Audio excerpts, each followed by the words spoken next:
The bedchamber is freezing. No fire dares burn in the hearth. England's most feared queen stands motionless, her skin waxen, her lips cracked. She has not slept for days. Her thinning frame is draped in stiffened silk and powdered lead. Mask she wore for half a century now melting, revealing something England was never meant to see. A dying woman. Terrified, her courtiers beg her to rest. But Elizabeth will not lie down. She believes in her bones that if she closes her eyes, she will not open them again. This is not the Virgin Queen the poets sang about, not the dazzling lioness of Tilbury who defied kings and popes. This is a creature of haunted silences, of ghosts, Dudley, Essex, Mary, her own murdered mother, crawling across the tapestries of her mind, and all around her, England waits. Not with prayers, but knives. There is no heir, no certainty.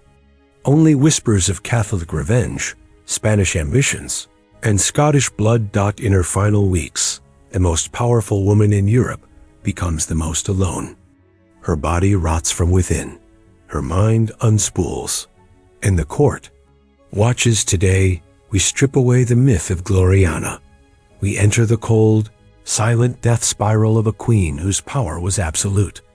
Until it wasn't, the story of Elizabeth does not end in triumph. It ends with shadows, silence, and the unbearable cost of wearing a crown for too long. She stands hour after hour, the weight of her body pressed against velvet cushions she does not trust, leaning gently but never fully resting. The floor beneath her is strewn with rushes and silence. Her spine, once regal, curves now like a branch. Weathered by too many winters, her bones ache. Her feet swell inside slippers worn thin. But Elizabeth does not sit. She does not eat. She does not sleep. In the corners of the room, servants whisper in breathless tones. They do not speak to her unless summoned. They barely breathe. The hearth is cold. She has ordered the fire to be put out, claiming the heat unsettles her. In truth, it is her skin that betrays her now, peeling and inflamed, sensitive even to air. She covers herself in silks too stiff to bend, too thick to feel.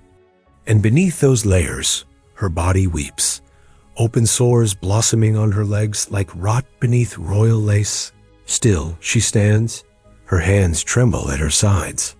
Not with weakness, never that, but with something darker. A refusal. A command she gives to herself. Do not fall. Do not fold. The courtiers come and go, tiptoeing across her world like ghosts. They kneel, offer counsel, and retreat with their eyes low.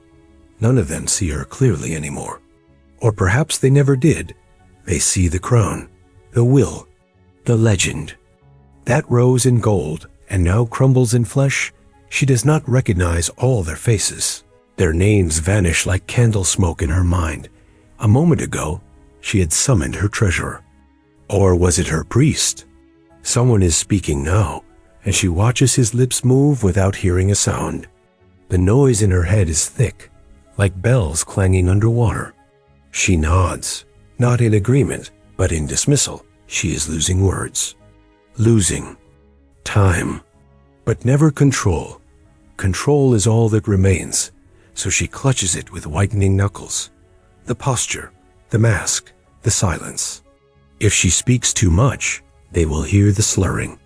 If she reclines too long, they will smell the decay. If she lets go, even for a moment, they will know she is leaving them. She cannot allow that. Not yet. A single drop of blood appears on her lip. She does not notice. Her teeth, once instruments of statecraft, bared in negotiation, pressed into smiles, are now blackened stumps. Pain gnaws at her jaw like rats behind palace walls. But her expression never cracks. She has long since mastered the art of expressionless endurance. Every part of her that once danced, her wit, her eyes, her voice like cut glass, has been ground down by time and obedience. For decades, she belonged to England. not to herself. She was the body politic, the mouth of law, the womb that never bore, a sacrifice dressed in ermine. Now that body betrays her, her physicians dare not touch her. She has forbidden them. No pulse-taking, no probing, no diagnosis. They may observe, but only from a distance. They may write their letters to Cecil and whisper their theories in the corridors, but they may not name the truth to her face. There is no privacy left, no rest, no peace. Only the terrible intimacy of watching eyes and the rotting knowledge inside her skin that the throne never let her go, that it fed on her every day, every year. Until now, there is nothing left to devour, and still she stands, because to lie down is to surrender. To lie down is to become what they fear. Mortal, replaceable, female. She does not believe in death, not for herself. Not truly. She believes in ritual, in holding the pose until the end, but the weight grows. The corners of her vision blur. The room smells of lavender and something underneath, something sour and human. She clenches her fists. Her knees buckle, a tremor, almost invisible. One maid sees it. Just one. She turns her head quickly, as if ashamed, and Elizabeth knows that they see it now, even if they do not say it. The unraveling. The queen is coming undone, not in flame or war or glory, but in quiet, rotting hours, in silks that scratch her, wounds, in the hunger that gnaws, not just at her belly, but at her place in the world. They will say she reigned until her last breath, that she died a lioness. But those are words, and words she is learning do not hold the body upright. The room is never empty, even when the fire has died to ash, even when the curtains are drawn tight and the guards outside hold their breath, even when no one dares to speak above a whisper. She is not alone. They come at dusk. Or perhaps they never left. She hears them first. The rustle of sleeves long buried, the tap of boots that no longer exist, the scent of rose oil and sweat, and something older, something buried deep beneath the stones. They do not knock. They do not wait for permission. They enter as they always did, without fear, without shame. Robert smiles first. He stands at the edge of the hearth, where he used to stand when they were young and undefeated. His eyes are kind, but that kindness hurts more than any wound. He died years ago. She knows this, and yet here he is. His presence is heavier than any absence. She tries not to blink, not to move, because movement might break the spell, might send him back into the cold, unfeeling ground. But the others follow. Essex comes next, younger, prouder, eyes full of betrayal and something worse, forgiveness. His neck is wrapped in a shadow that won't fade. She remembers the day she signed his death. The ink had barely dried before her hands began to shake. He called her mother, and she sent him to die like a traitor. His ghost brings no rage, only silence and blood. Some nights she hears his final plea echoing through the corridors.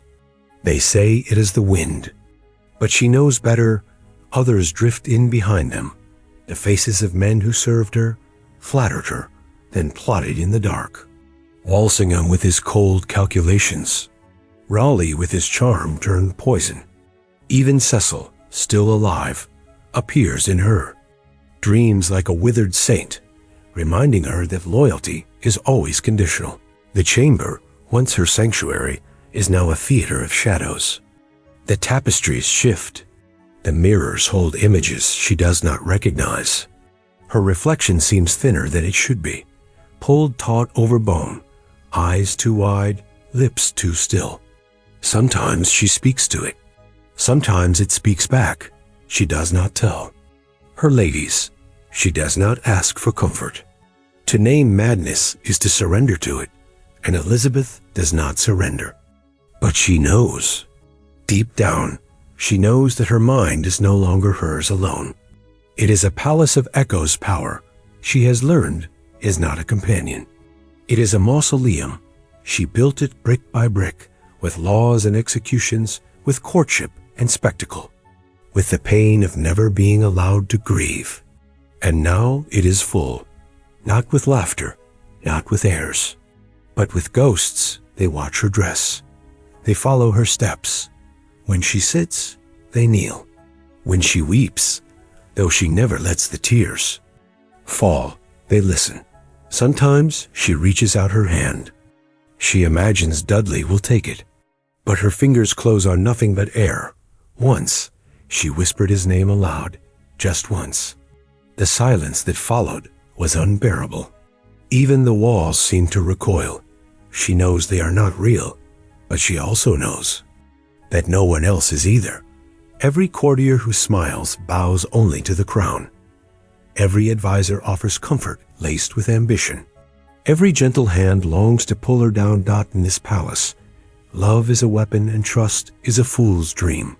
So she clings to the only companions she can no longer disappoint. The dead, they demand nothing. They do not age. They cannot leave. They linger in the folds of her gowns, in the corners of her sight, in the weight of her breath. And at night, when sleep tries to take her, it is their voices she hears. Soft, familiar, unforgiving. They do not accuse. They do not forgive. They simply remind her she outlived them all, and in doing so, she has become the most haunted soul in England. The bells do not ring. The streets do not sing. The court moves like a dreamer underwater, slow, uncertain, listening for a sound that never comes. She will not say the name, not aloud, not in writing, not to her closest advisors, not even in whispers by candlelight. The succession remains a sealed mouth. And so the kingdom breathes shallowly, afraid to disturb the silence. No child ever stirred in her womb. No husband ever darkened her bed. She made her body a fortress and her reign a monument to herself alone. Now that monument begins to crack, and beneath it lies nothing but guessing. Outside the palace, noble houses prepare, quietly, patiently. Letters cross borders like rats fleeing fire. The Cecils pass glances between one another. The Howards walk slower. Even the servants pause at corners, watching which lord drinks with which. Every silence feels like strategy. Every courtesy tastes of deceit, and in the countryside, it is worse. Villagers speak her name with caution, not reverence. Priests whisper of papist revenge, of foreign blood with ancient claims. Soldiers grow restless. The old feuds stir in their graves.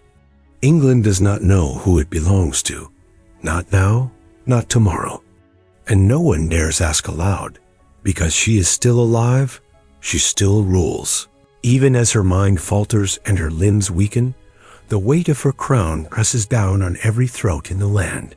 She has become a living uncertainty, a question with no answer, a flame that will not die and will not spread. Behind closed doors, nobles draw lines across maps. They rehearse their loyalty to James of Scotland, or to Arabella, or to the dreams of their fathers. In smoky parlors and chapel pews, men ready themselves for a future that may arrive in fire or blood or blessing, but never with clarity. And all the while, she says nothing, not because she does not understand, but because she does. To name an heir is to name her end. To name a successor is to hold open the door to her own death. It is to give England permission to move on, and Elizabeth has never believed in departure. So she waits, and they wait. Even the weather seems suspended, a windless pause between seasons, between rulers, between the old world and whatever comes. Next, the courtiers bow deeper. Their praise grows louder, more artificial. They drape her in jewels that no longer shine against her faded skin. They toast to her health with eyes fixed on one another, searching for signs, alliances, weakness.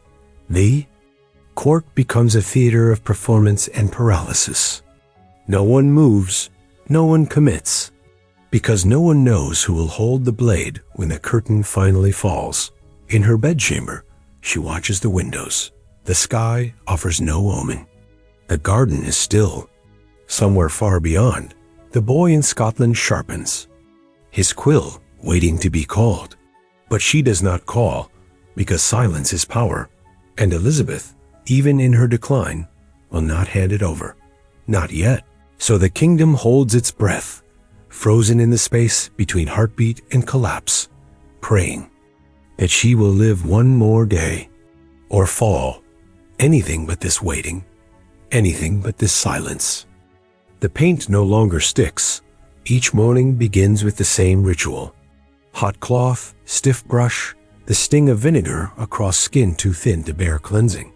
Her women hover in silence, their hands trembling as they hold the jars, the lead paste, the red dye, the soot-darkened coal that once turned her gaze into a blade.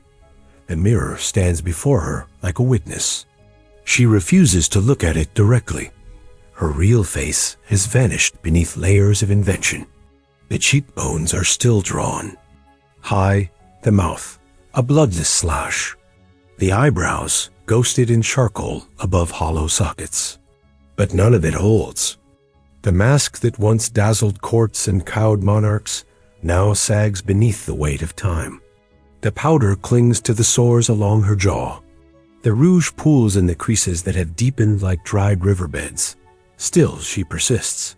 There is no crown without costume, no rule without illusion. She cannot afford to be seen, not as she is.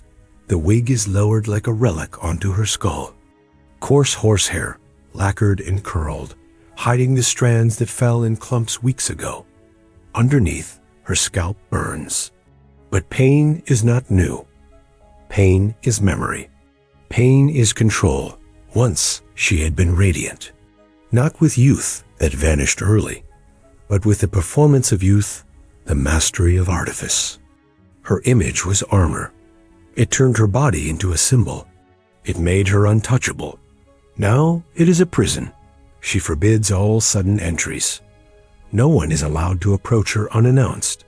The door must creak. The footsteps must be slow. There must be time. Always time to become the queen again before being seen. But he entered too quickly.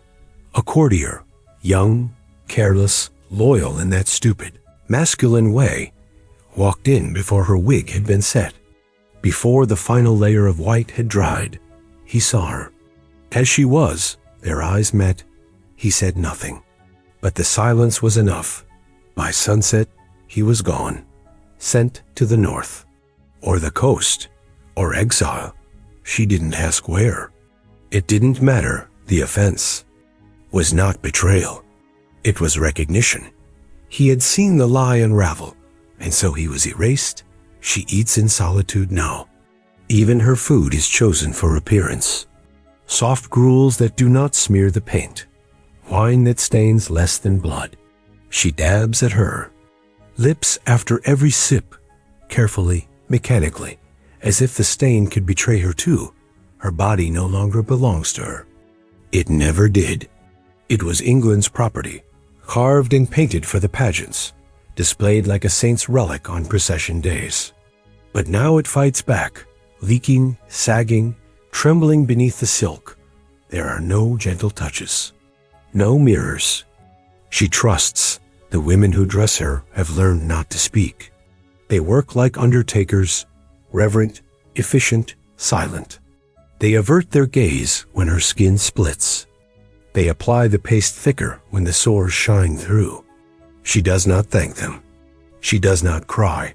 There is no space for grief in performance, only preparation. The portraits still hang, though she can no longer look at them. Her own eyes stare.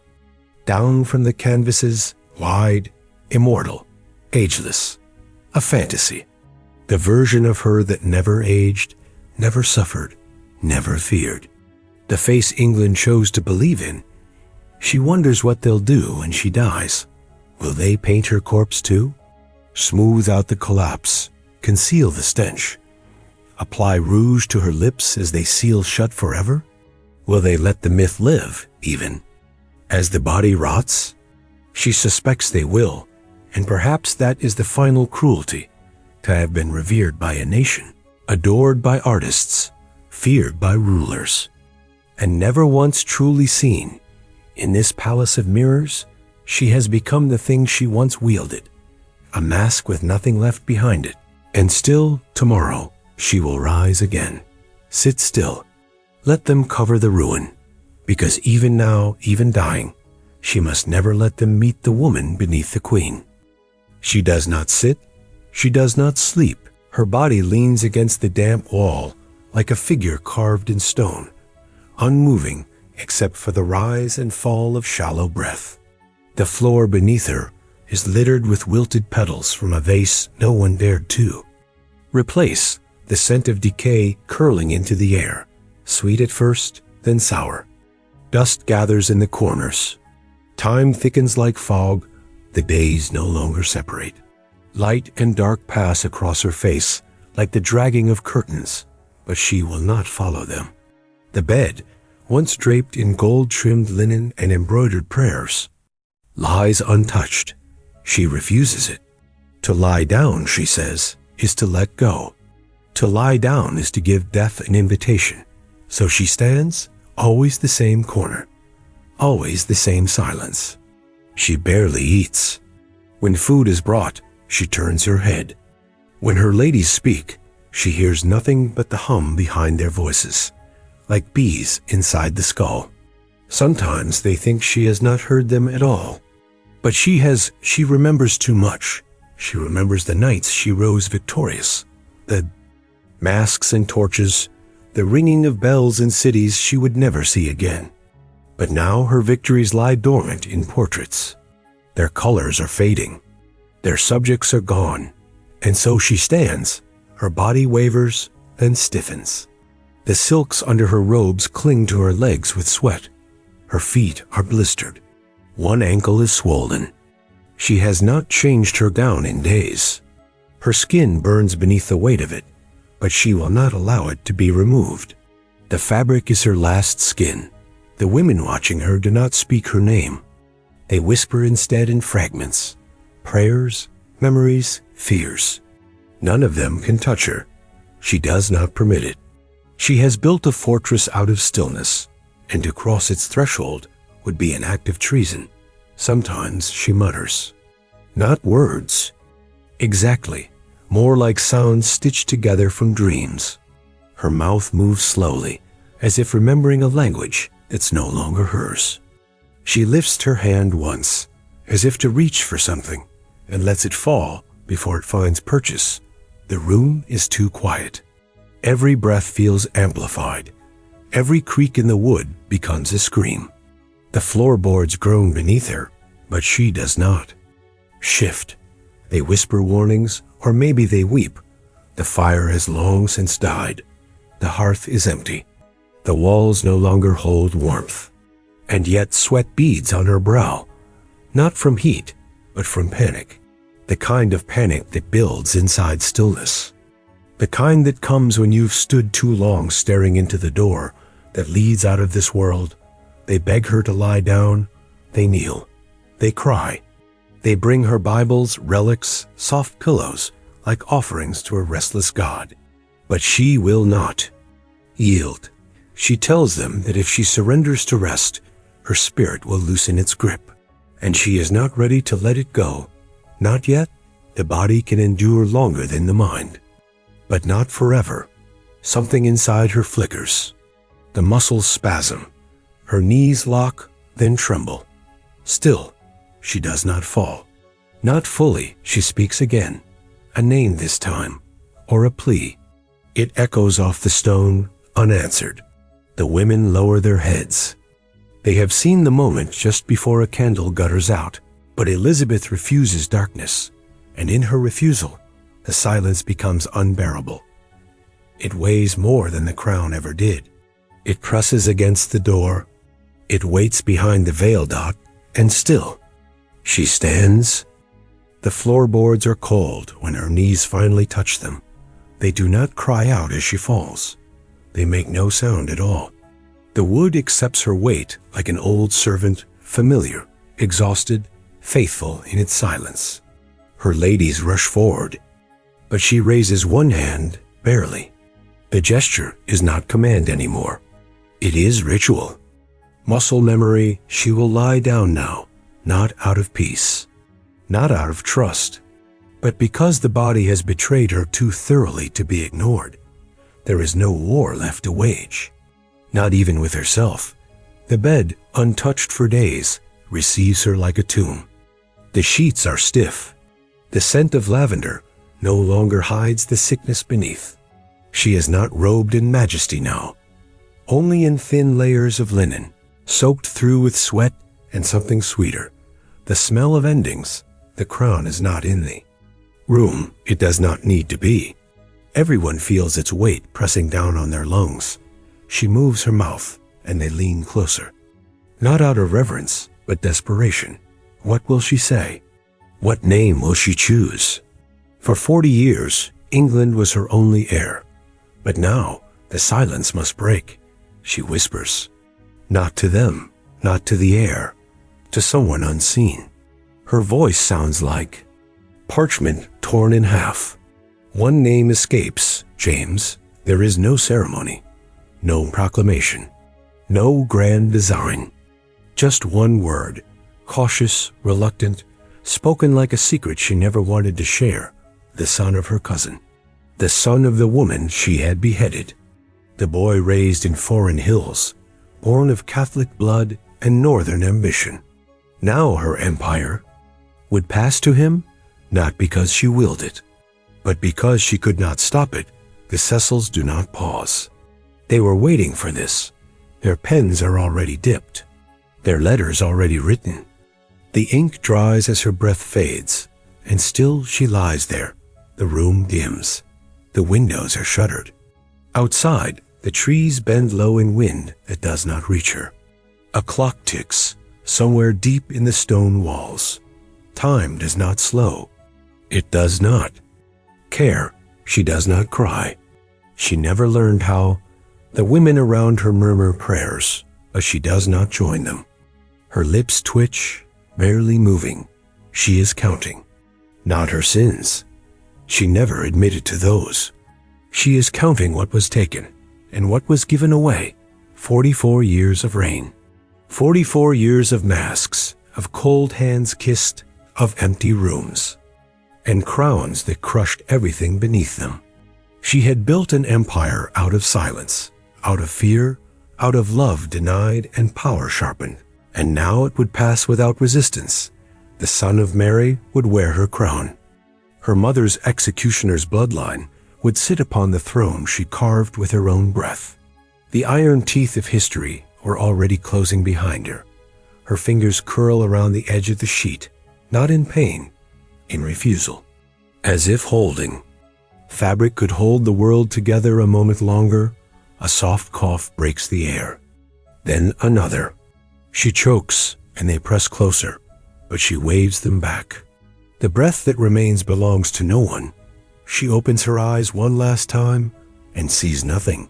Not angels, not forgiveness, not victory, only the ceiling above her, cracked and fading. She exhales. It is not dramatic. It is not triumphant. It is a release, quiet, thin, and final. And in that stillness, the room changes. The queen is gone. The body remains, and across the border, a man she never touched, never met, begins to gather his crown. The body cooled quickly. Death has no reverence. It does not hesitate for monarchs. It touched her skin and took what it was owed. The lips sagged, the eyes dimmed. Her jaw slackened into the quiet droop of truth, and within hours, the mask returned. They came with powder, with paint, with fabric, stitched in haste and trembling hands. The queen could not be seen like this, hollow, yellowing, ordinary. So they covered her. Again, the linen was soaked in rosewater. Her mouth was shut with wax. Her cheeks were dusted pale, as if blood had never once moved through them. She had not ruled England for 44 years. She had performed it. And now, in death, that performance must be perfected. Pain was not recorded. Madness was not painted. No brush dared trace the rot behind her teeth, the sores on her legs, the emptiness in her final gaze. Instead, they lifted her chin, smoothed her brow, and turned a dying woman into an eternal queen. The first portrait was commissioned before the body was even dressed. Her face was lifted, regal, as if she had died mid-decree. Her hands rested gently on a globe. Her mouth was closed in silent power. The image spread like smoke across the realm. Gloriana, they called her, the Virgin Queen, the light of Albion, not the woman who stood for days in filth and silence, not the woman who trembled when she remembered names no longer whispered, not the woman who banished anyone who saw her face. Undone, that woman was never painted. She was erased. The funeral was grand. The bells rang for hours. The nobles wept in calculated rhythm. The crown, now polished brighter than before, passed into waiting hands as if nothing had cracked. As if it had not rested on a skull that shook in fever just days before. They called her glorious. They called her immortal. They called her everything but human. Even the poets obeyed. They did not write of the silence on the floorboards, the mirrors. Turned to the wall, the mad mutterings in the night.